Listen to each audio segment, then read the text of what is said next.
Hello and welcome to Three Questions With. Got my friend Melissa Smith with us. Melissa is a virtual assistant. Good morning, Melissa. Welcome to the show. Thanks, Kevin.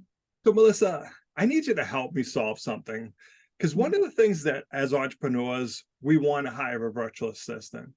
But A, we're looking at budget, obviously. But sometimes we have tasks that might be data entry related, something most people can do. Other times we have tasks that we need a real special skill set. But how do we mix and match? Because obviously with a special skill set, they probably don't want to do data entry, and I probably can't afford to have them do data entry. So how do I do I have more than one, I guess is the question? It's a topic that's coming up a lot. It's a great question. And the answer is yes. You can have as many VAs as you want. You can hire them on project. You can hire them for short term. You can hire them as needed. And so when we are separating out, if we're thinking about, is this a task taker project assignment, or is this someone I need them to anticipate my needs? I need some pushback. I need some feedback. I need some specialization. For that, you want a true assistant. But I separate VAs and task takers all the time. And they may call themselves a virtual assistant, but really they're task takers. And so if it's something that I can explain, I can show you a video, I'm the expert at it. I need someone who's detail oriented, but you don't have to think, you just have to follow instructions. Then by all means, hire that person, look for them, and don't let anyone shame you because you have a budget for this job and don't have it for this. And there's a reason why. Data entry was something that VAs did a long time ago. It's not something that we really have to do anymore because of technology. I remember in school, I had a 10 key class. I had to be so fast on 10 key. Where are the 10 keys now? You don't even have them on, keyboards and stuff anymore because it's not a thing. Anything I'll say on this one.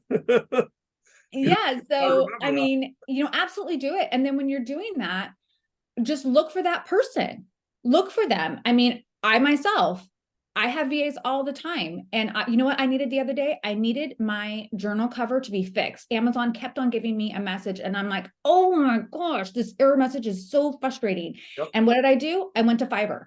And what did I look for? Fix Amazon cover. You know what someone had posted? I fix Amazon covers. Wow.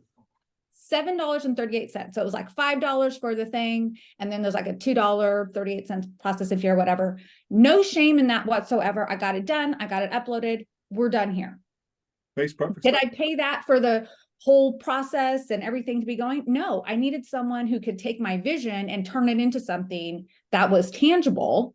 And then just life happened. I couldn't get a hold of her. There was a death in the family. I didn't want to bother her over this stupid error. Yep. When I can just, pay someone $7 to do it. Sure. And so whatever you're looking for, look for that, find it and pay for it. And then use your budget wisely. We're in a time where we need to really use our budgets wisely. We should always be thinking like that as business owners.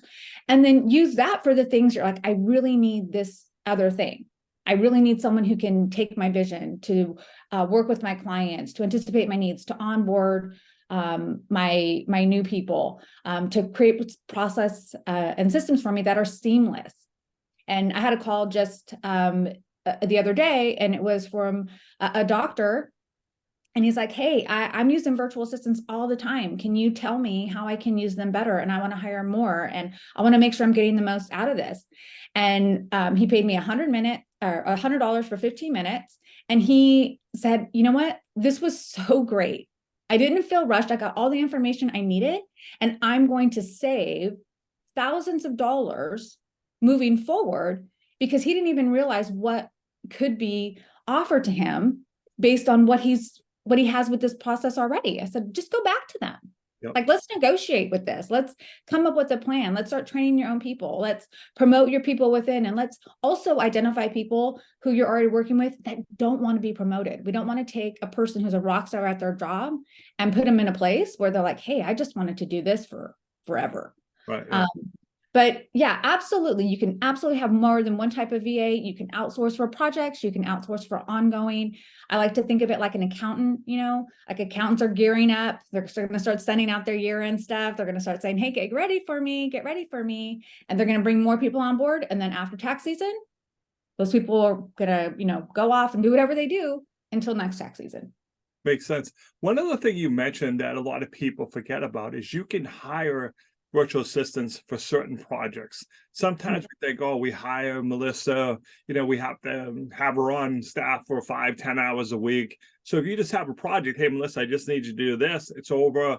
Melissa goes away until you need her again, right? Absolutely. And I have those VAs for myself. But it's important to know that you have those people, right? There's a working rhythm, there's a know what good looks like. And it's nice to have people that you can just go to and say, hey, I have this, and you're not starting from scratch all over again. You have a project, you have something, they know your working style, they know your working rhythm, they know what good looks like. And you say, hey, great, I did this. I don't have anything again for a while, but can I reach out to you again? I'm going to have something. Yes. And, I started again with, I need one Canva graphic done. I do not like doing graphics. I need one Canva graphic done. Did that one. And I thought, oh, hey, great. I have another one. Did that one. Hey, great. I just thought of something else. Can you do this? And whether that is Canva graphics, whether it's interactive Word documents, whether it's editing a book or creating a cover or formatting, all these things. I have people that I work with on a daily basis. And then I have people that I go to on special need. But you know what I don't do? I don't start all over again. I don't have to go out and search for people again and find and have to vet and, go through that whole process. You need people, just like when, I reach out to your network.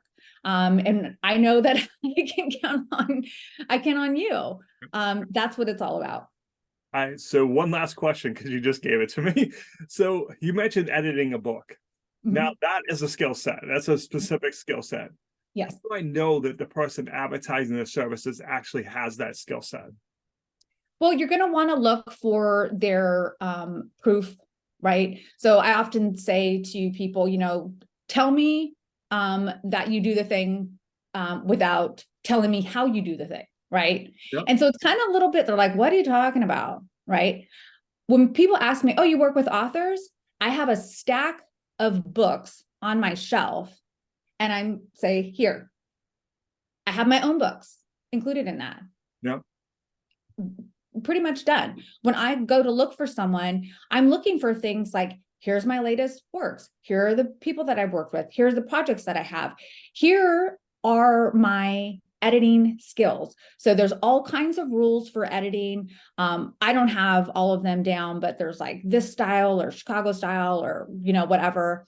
Some of them are specialized in medical or legal or research. So, you're looking for those things. Like, tell me that you do this without telling me that you do this. Makes sense. And it's not the person who's like, I can do it. It's the person that says, I do this. Yeah. And that's what we're looking for. That's perfect. So Melissa, what's the best way for people to reach out to you if they need help with a virtual assistant? Absolutely. You can contact me by email, melissa@thepva.com. You can book time with me on Intro. You can find me on LinkedIn. I live there as well. So Awesome. Melissa, I appreciate you taking a few minutes to call on the show. And as always, thanks for being my friend. thanks, Kevin.